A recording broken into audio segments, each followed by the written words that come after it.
तो स्वागत है, कैसे हैं आप लोग। The vampire Duke and the sweet pack का एपिसोड नंबर 3 वहीं से स्टार्ट होता है जहां से पिछला एपिसोड खत्म हुआ था। पिछले एपिसोड में हमने देखा था कि एलेनोर को ड्यूक झट से पकड़ के किस कर लेता है, जिससे एलेनोर काफी ज्यादा शौक हो गई होती है। अब आगे हम देखते हैं कि किस करने के बाद ड्यूक कहता है तो यह सचमुच सच है। इसकी बात सुनकर एलेनोर कहती है तुम सडनली क्या कह रहे हो, मुझे कुछ समझ में नहीं आ रहा है। मैंने पहले ही तुमको बताया था कि मुझे फीलिंग महसूस नहीं होता, इसीलिए मैं तुम्हारे साथ रहने के लिए नहीं बनी हूँ। इसकी बात सुनकर ड्यूक उससे कहता है मेरा इंटेंशन तुम्हारे साथ पार्टनर के रूप में केवल रात बिताने का नहीं है। इसकी बात सुनकर एलेनोर अपना दांत भींचते हुए कहती है तुम्हारे कहने का क्या मतलब है, तुम यह क्या कह रहे हो। तभी ड्यूक कहता है क्या तुम मेरी वाइफ बनोगी। तभी वो कहती है तुम मेरे साथ मजाक करना बंद करो। तभी ड्यूक कहता है मैं तुम्हारे साथ मजाक नहीं कर रहा हूँ, मैं सच कह रहा हूँ, क्या तुम मेरी वाइफ बनोगी। इसकी ऐसी बात सुनकर एलेनोर कहती है यह हमारी फर्स्ट मीटिंग है, इसी में तुम मुझे प्रपोज कर रहे हो, यह मजाक नहीं है तो क्या है।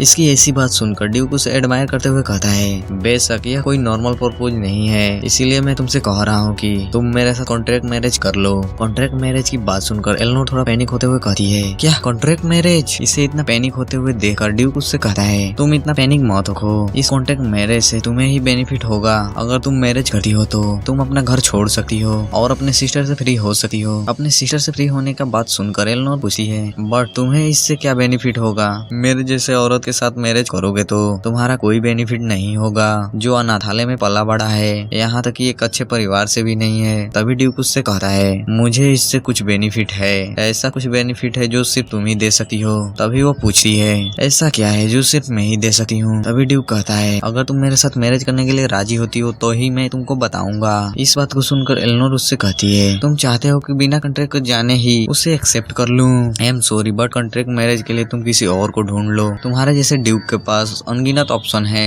ऑप्शन की बात सुनकर ड्यूक उससे कहता है मैंने तुमको पहले ही बताया था यह कॉन्ट्रैक्ट मैरिज बस तुम्हारे ही साथ हो सकता है और किसी के साथ नहीं। तभी एलेनोर उदास होकर उससे कहती है बट फिर भी मैं इसे एक्सेप्ट नहीं कर सकती, मेरी जितनी भी लाइफ बची है मैं उसे अकेला बिताना चाहती हूँ। इतना कहते कहते वो वहाँ से जाने लगती है और उसे जाते हुए देखकर ड्यूक उससे कहता है रुको, बट उसके आगे वो कुछ नहीं बोलता। और ड्यूक के पीछे इसकी सिस्टर एंजेला छिपकर इनकी बातें सुन रही होती है और मन ही मन कंफ्यूज होकर कहती है ड्यूक युवांस मेरी सिस्टर जैसी औरत को क्यों चूज कर रहे हैं, यहाँ कुछ जरूर दाल में काला है या पूरी दाल ही काली है। और उसके बाद हम देखते हैं कि एलेनोर अपने रूम में आकर बेड पर सोते हुए अपने आप से ही कहती है अरे यार मैं बहुत थक गई हूँ। तभी ड्यूक की बात याद आती है क्या तुम मेरी वाइफ बनोगी। इतना याद आते ही वो पैनिक होते हुए कहती है सडनली कॉन्ट्रैक्ट मैरिज के लिए प्रपोज करना, क्या उसने सचमुच सोचा था कि मैं उसे हाँ कर दूंगी।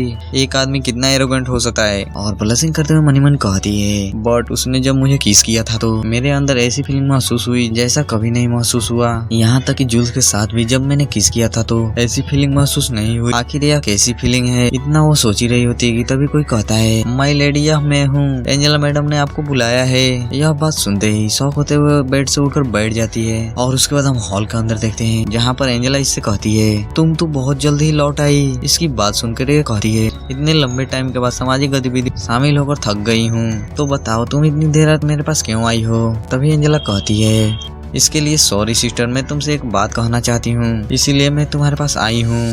तभी वो कहती है बताओ तुम मुझसे क्या कहना चाहती हो। और वो स्माइल करते हुए कहती है सिस्टर अब मैं लॉर्ड जूल्स के साथ मैरिज नहीं करना चाहती हूँ। इसे मैरिज के लिए मना करते हुए देखकर एलेनोर उससे कहती है क्या तुम समझ भी रही हो कि तुम क्या बोल रही हो। तुमने पहले प्लान करके मुझे उससे दूर किया, अब तुम मैरिज के लिए मना कर रही हो। तभी इसकी ऐसी बात सुनकर एंजेला हाथ जोड़कर इससे कहती है तुम उसके धोखा देने के बाद भी तुम उसे डिफेंड कर रही हो, इसका मतलब क्या है, तुम अभी भी लॉर्ड जूल्स से प्यार करती हो। क्या मैं सही कह रही हूँ सिस्टर। तभी एलेनोर गुस्सा होते हुए कहती है तुम क्या नॉनसेंस जैसी बातें कर रही हो। इसे इतनी गुस्से में देखकर एंजेला कहती है कॉम डाउन सिस्टर, मैंने यह नहीं कहा कि मैं मैरिज नहीं करूंगी, बस इस साल मैं मैरिज नहीं करूंगी। और जूल्स भी इस बात पर एग्री हो गया है। और वो इसकी बात सुनकर कंफ्यूज होते हुए कहती है तुम क्या कह रही हो, तुम्हारे कहने का मतलब क्या है, साफ साफ बताओ। तभी एंजेला कहती है मैं अभी अभी 18 साल की हुई हूँ, मैं अभी किसी बड़े और अमीर आदमी को टारगेट कर सकती हूँ। क्या यह जल्दीबाजी नहीं होगी कि मैं पूरी लाइफ एक ही आदमी के साथ बिता लूं। इसकी ऐसी बात सुनकर एलेनोर बहुत ज्यादा गुस्सा होते हुए कहती तुम ही थी न जो पहले रोते हुए कह रही थी कि तुमको उससे प्यार हो गया है, अब तुम किसी और मर्द पर डोरे डालने के बारे में कह रही हो। तुम्हें ऐसी बातें कहने में शर्म नहीं आ रही है क्या। तुम्हारी जैसे घिनौनी औरत के लिए उसने मुझे ठुकरा दिया, हमारे माता पिता ने हमें कभी ऐसी चीजें करने के लिए नहीं कहा है। तभी एंजेला उससे कहती है बट सिस्टर आपकी लाइफ का ज्यादा टाइम नहीं बचा है, इसीलिए मैं तुम्हारी हेल्प कर रही हूँ। इसकी ऐसी बात सुनकर एलेनोर कहती है तुमने अभी अभी क्या बोला? तभी यह कहती है एक महिला जो 25 वर्ष की है और अभी तक उसका कोई फियांसी भी नहीं है, उसे सोसाइटी में छिनाल कहते हैं। अरे भाई यह डायलॉग मैंने नहीं अपने लग से बनाया है, यह इसी मंगा में है। अभी नॉर्मली 25 साल तो अभी खेलने कूदने का उम्र है। चलिए कहानी में आगे बढ़ते हैं। इतना कहने के बाद वो अपनी जगह से उठकर उसके पास जाते हुए कहती है और सिस्टर तुम्हारी एंगेजमेंट पहले ही टूट गई है, तुम्हारी जैसी औरत को कौन चाहेगा,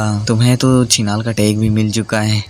इसकी ऐसी बात सुनकर एलेनोर मनी मन बहुत ज्यादा गुस्सा हो रही होती है और एंजेला वहाँ से जाते हुए कहती है मैं तुम्हें इतना ही कहने आई थी, चलो गुड नाइट सिस्टर, जल्दी जल्दी सो जाओ। इसकी ऐसी बात सुनकर एलेनोर बहुत ज्यादा गुस्सा हो रही होती है और इधर हम ड्यूक को देखते हैं जो डॉक्यूमेंट को चेक करते हुए और एलेनोर के बारे में सोचते हुए कहता है। एलेनोर जिसके पास पवित्र मणि है, उसके बाद वो बालकनी में खड़े होकर चांद को देखते हुए कहता है मैं तुमको ऐसे ही जाने नहीं दूंगा, तुम मेरी सेवियर हो। इसी के साथ एपिसोड नंबर 3 खत्म होती है। चलिए मिलते हैं नेक्स्ट चैप्टर में। वीडियो पसंद आया हो तो लाइक करके चैनल को सब्सक्राइब कर लीजिए और एक प्यारा सा कमेंट कर दीजिए ताकि हमें ऐसी वीडियो बनाने में और भी मजा आए। Bye bye.